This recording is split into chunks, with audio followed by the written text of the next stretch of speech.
This usually works. Well, performance issues,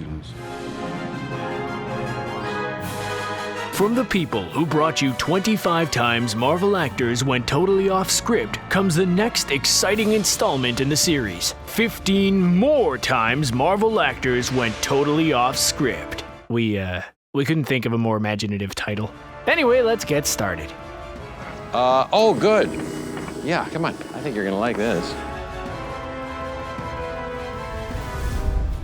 So let's kick things off with 2018's epic Avengers Infinity War and that memorable battle between the Avengers, the Guardians of the Galaxy, Doctor Strange, and Thanos on Titan. You may remember prior to Star-Lord's moment of grief-fueled madness, which resulted in Thanos breaking free, the heroes actually had the prune-chinned villain beaten, having both physically restrained him in a variety of ways and mentally subdued him courtesy of Mantis' sleep inducement powers. While the Mad Titan was restrained, Chris Pratt delivered a fantastic ad-libbed line of dialogue saying, "I thought you'd be hard to catch. For the record, this is my plan."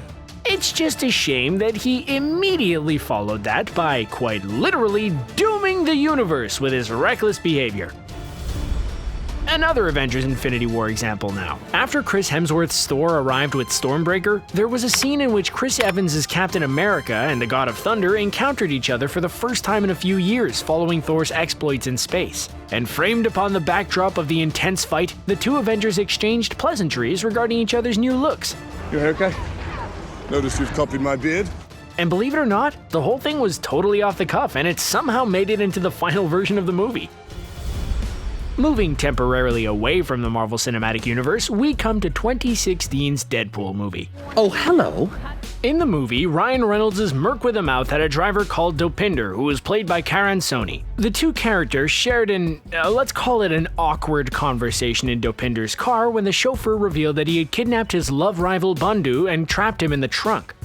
Who? Deadpool secretly revealed that he was proud of Dopinder and suggested he kill Bundu. So proud of you. Drop Bandu off, safe and gentle-like. Kill him. None of that was in the script, which really does make the whole thing seem extremely odd. But that kind of thing is to be expected when Ryan Reynolds is involved.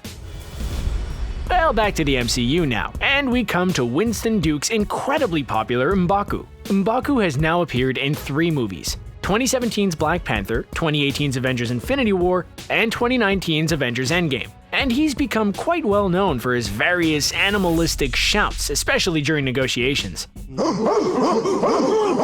You might think that was part of what was intended for the character, but this aspect of M'Baku was actually added in by Duke himself. It's hard to believe it wasn't the original plan for the leader of the Jabari tribe, because it makes perfect sense considering the tribe's strong connections to nature. Ah yes, the original Avengers movie back in 2012. What wonderful memories. And it was absolutely jam-packed with memorable one-liners. You may remember one on board the S.H.I.E.L.D. helicarrier when RDJ's Tony Stark called out one of the S.H.I.E.L.D. operatives for playing a video game called Galaga. That man is playing Galaga. The guy in question was merely an extra, but he's since become known as Galaga Guy thanks to this scene. And we even know that he was one of the victims of the decimation when Thanos snapped his fingers in Infinity War. Well, that Tony Stark line wasn't actually in the script, and an image of the game and its sound effects needed to be added in post-production for the joke to truly hit home with audiences. Now we come to an unscripted moment that didn't involve any dialogue. It actually involved a very simple action. 2013's Thor: The Dark World was undoubtedly one of the dullest Marvel Cinematic Universe movies. Why does there have to be a story? There's no story. But it did have its enjoyable moments. One of the funniest scenes in the movie occurred in Eric Selvig's apartment when Chris Hemsworth's God of Thunder entered and immediately hung his trusty warhammer Mjolnir on the coat rack by the door, as if it was something as menial as an umbrella. Hemsworth did that on the spot without any prompting, and the director opted to leave it in as a fun and quirky moment as Thor's mighty cosmic world clashed hilariously with everyday home life on Earth.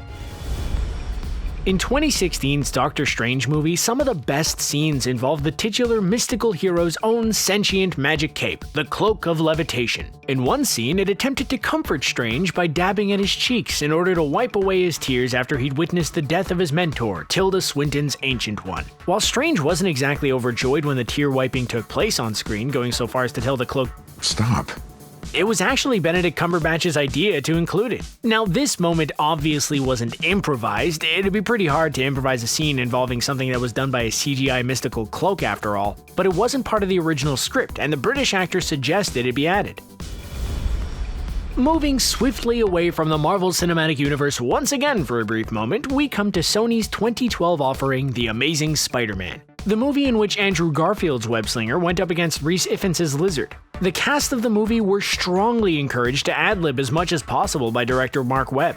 And you don't have to say something like that twice to an actor like Dennis Leary. Leary played George Stacy, Gwen Stacy's father and a New York City police captain. And after Peter Parker warned him about Dr. Kurt Connors transforming himself into a giant lizard, Leary recognized the similarities between that concept and the concept of Godzilla. And he responded extremely quick-wittedly with the improvised line, "Do I look like the mayor of Tokyo?"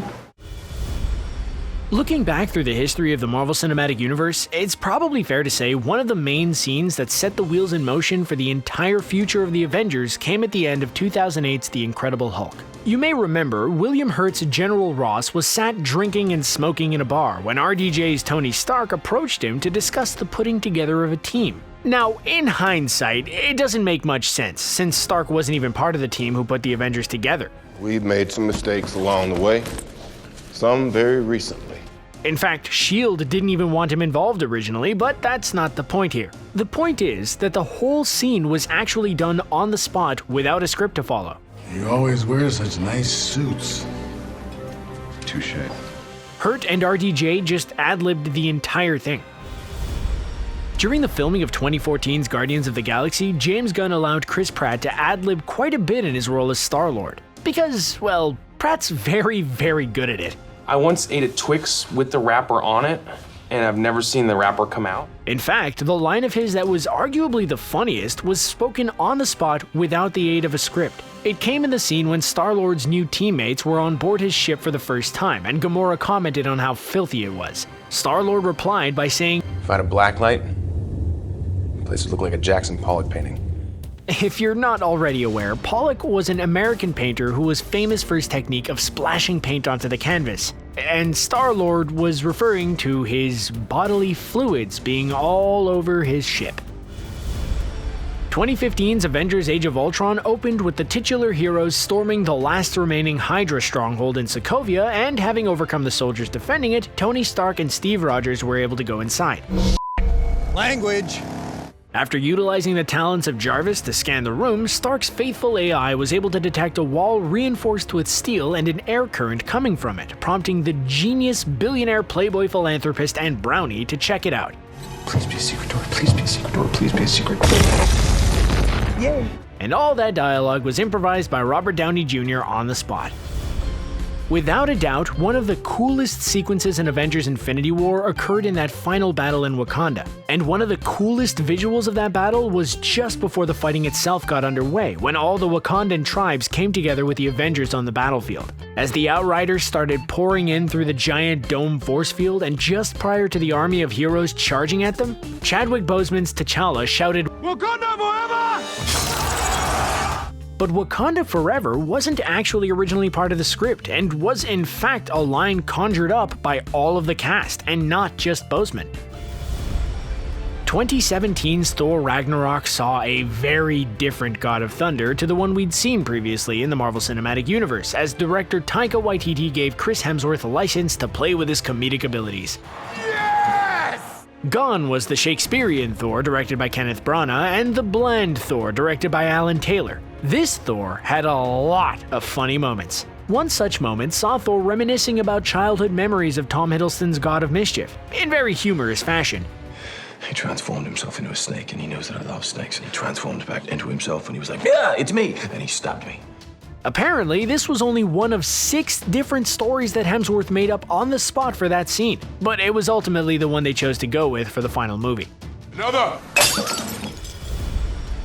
Sticking with Thor Ragnarok, this particular entry is a little different to the others in this video because it involves the movie as a whole rather than an individual scene. It's actually been reported that approximately 80% of the third Thor movie was unscripted. Loki, look who it is!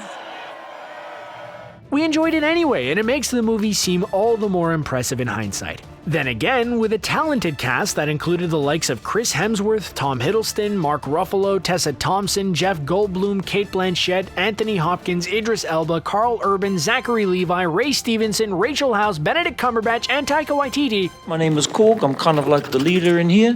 Made of rocks, as you can see. Should we really be surprised? Probably not, if truth be told.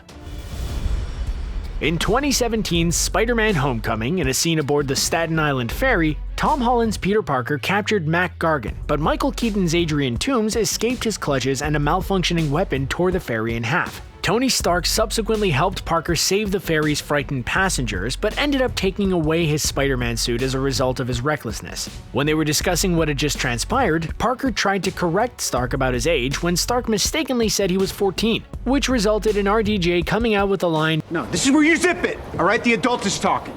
That was RDJ one-upping his real-life buddy Tom Holland, displaying his dominance as an incredible ad-libber. You can't compete with the master, Tom. And that's the end of our video. Did you have fun watching? Which example of Marvel ad-libbing did you enjoy the most? Can you think of any others? Let us know your thoughts in the comment section below. And don't forget to like, share, and subscribe to ScreenRant for more great videos like this one. We'll see you guys next time. I need this like I need another tail.